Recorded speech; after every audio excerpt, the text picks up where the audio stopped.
on Friday was my last day as CEO of Marrone Bioinnovations. And I posted a video and I posted on LinkedIn and I got some great feedback. One person asked me, when you were talking about creating a modern corporate culture at Marrone Bio, what did you mean? And I said, okay, I think I need to explain that a little bit more. So here's this video. Corporate culture is the way we do things around here. And it is based on core values and beliefs of those who are working in that corporate culture. And also those who adhere to the mission and vision of the company. So values, mission, and vision. That creates the corporate culture, or things we do around here. What I've learned is that corporate culture is really very fragile. It can take years to develop the corporate culture, but it can be destroyed overnight. And it can be destroyed overnight by some external event. For example, I'll give you two examples. The first one was AgriQuest, the second company I started in Davis, California.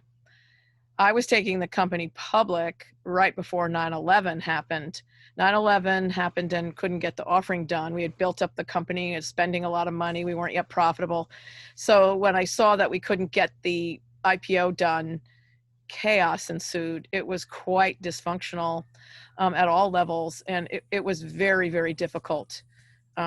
The board members were comprised of mostly venture capital investors, and every single one of their portfolio companies needed more money and said, feed me, feed me. So just like now with COVID, venture capitalists have to have the same conversation about which companies they're going to invest in and which companies they're not going to. And so these are very, very difficult times, as it was back in that time of 9/11. And what I learned is that that culture that we had created, which was based on teams and employees giving input into what was going on in the company, and agility and sustainability and science-based, a lot of that went out the window, because there were people who just were so fearful that they had to then, their self-interest kicked in and looked at everything through their self-interest and fear. Now, that's what's happening, of course, right now in COVID-19 and pretty much most big disasters. It's human nature. But how do you build a more resilient culture that doesn't fall apart when something big happens? Well, I said in my next startup, Marrone Bioinnovations, I was going to do that. Well, I was building up the company and things going great, had done an IPO.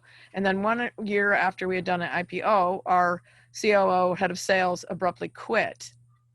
And what was up? Well, we found out that he had done some side deals with customers, and this is a very bad thing if you're a public company. So we had to tell the board and the audit committee that we had found this a side deal with a customer, and that opened up an investigation and restatement of our company financials, which cost us quite a lot of money.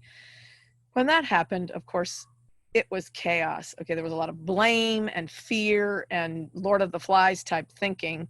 And it was a culture, again, a culture we had built up over many years, because the company was, at that time, I started in 2006 and this was 2014. But then things were rapidly unraveling in terms of the culture and how people were behaving overnight, again, in response to this difficult and chaotic event. So what happened is that I restructured the company after we finally restated the financials at the end of 2015. And then in 2016, I restructured the company, and those that decided that this was not the type of company they wanted to be with left. Competitors were ruthless and poached a lot of our employees. But those who stayed said, Pam, I believe in the mission and vision and values of this company that we were founded on. That's the bedrock of this company. And we rebuilt the culture. We came up with a new mission statement, a new vision statement, and re-looked at the values. And we're talking about values such as teamwork, sustainability, agility, courage, integrity, science-based, diversity, and fun, and a number of others. And we changed dramatically the way we hired people in the company. Instead of hiring first for skills, we started hiring primarily for culture. And then, yes, we would love to have the employee have the skills, but we also have learned that you can train for skills, but you cannot train, as what I found, for cultural fit. They either fit or they don't. Now, this just today, a article came across my desk, and it said that you should not be hiring for cultural fit, because then you create a cult, and then this can become very bad for diversity and inclusion, and you don't end up with a diverse workforce, either in appearance or in ethnicity, gender, etc., or in thinking.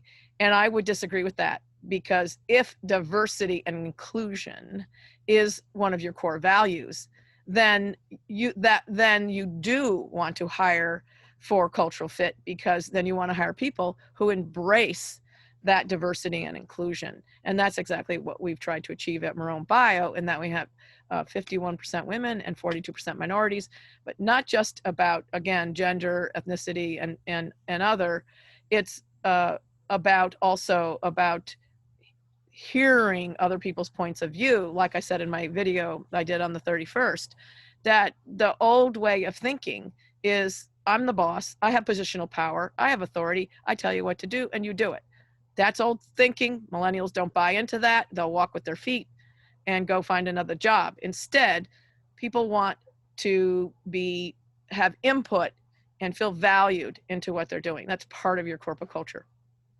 So just a little few thoughts from Pam Marrone and the experiences I've had over 37 years to clarify what I was talking about with corporate culture. Thank you.